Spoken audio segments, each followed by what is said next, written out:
If you're not quite sure what B-roll is or how to use it, in this video I'm going to tell you everything you need to know, and at the end I'm going to share with you my top 5 tips to dramatically improve your YouTube videos using B-roll footage. So let's get started.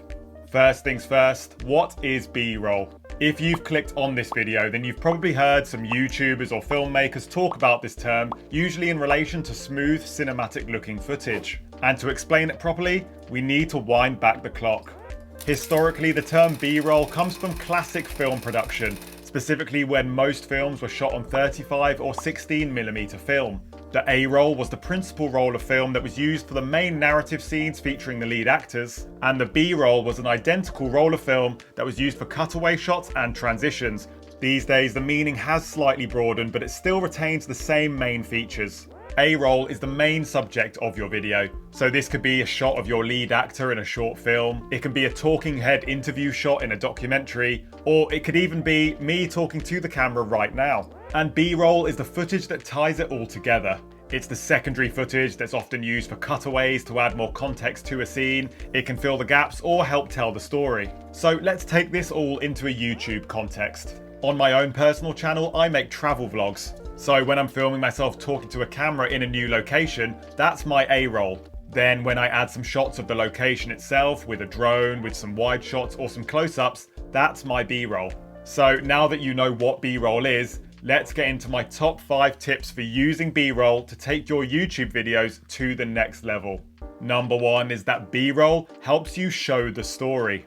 B-roll is a great storytelling device that can greatly improve the value of your content. In theory, you can shoot a whole video just using A-roll, but as you'll see, you'll quickly run into some problems. For example, I could have made this exact video that you're watching by purely using A-roll, and that would be me sitting here talking to the camera in this same camera shot. But after a while, sitting here talking to a static camera can get a bit boring. But if I start overlaying some B-roll footage over me talking, then it makes my video much more visually interesting to watch and also helps provide context to the audience. So you can tell a story by purely using A-roll, but B-roll helps you show the story. And it's always important to remember that filmmaking is a visual storytelling medium. My second tip is that you can use B-roll footage to help cover up your mistakes.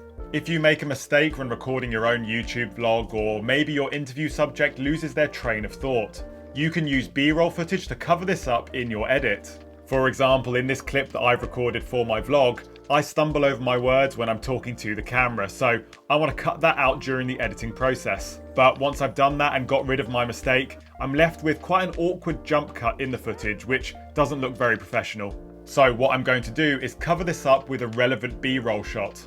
In this example, I'm going to find a relevant shot of my surroundings and just drop it over my cut like so. And now if I press play, the audience won't even notice the edit that I've made, and it also helps to add some more context to my scene. My next tip for shooting B-roll is to always think ahead. When you're out shooting a video or a vlog, it always helps to start thinking about what you need for your edit ahead of time. For example, when I'm arriving in a new location, I first start thinking about how I'm going to introduce this to my audience or react to it by using some A-roll footage by talking to the camera. And once I've captured that, it's time to start thinking about B-roll. And this footage should show the audience exactly what you've been talking about in the A-roll, and it can also focus in on some cool details to help it feel like the audience is discovering this place with you. And if you can, just try and take your time with it. Make sure that you have both your A-roll and B-roll elements before you move on to your next location, and taking this structured approach will really help you out when you start editing. Next up is that you don't need anything fancy to start filming B-roll. Many creators will make you believe that you need some sort of expensive drone or camera with multiple lenses to start filming B-roll footage, but while these things do help, it's not absolutely necessary. You can film some amazing B-roll shots using a budget camera too. You can even use your smartphone. There are loads of ways to optimize your phone settings to get some amazing cinematic footage. I recommend shooting in a higher frame rate so you can slow down your footage later in post, but failing that, you can also use B-roll footage for your videos that you haven't even filmed yourself. Maybe you filmed some A-roll of a location, but you didn't have time to get some really good shots of your surroundings. Or maybe you filmed yourself talking at home and you want to add some B-roll shots to help explain what you're talking about. If so, you could try downloading some stock footage to help fill the gaps. There are a lot of subscription services that you can pay for, but you can actually find some free stock footage right here on YouTube. All you need to do is type what you're looking for into the YouTube search bar, and then in the filters, search for Creative Commons footage. And what this means is that you can download these clips to use in your edits, and you're freely allowed to re-upload them to your own channel. And finally, B-roll can be a great tool to keep your audience engaged.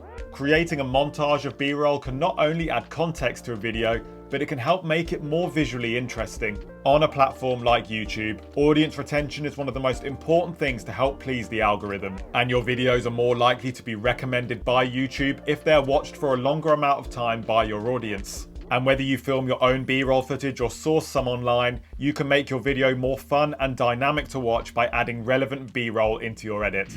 So that is how to use B-roll for your YouTube videos to take them to the next level. If you found this video useful, make sure you leave it a like and subscribe to the channel. And if you've got any B-roll questions, leave them down in the comments below.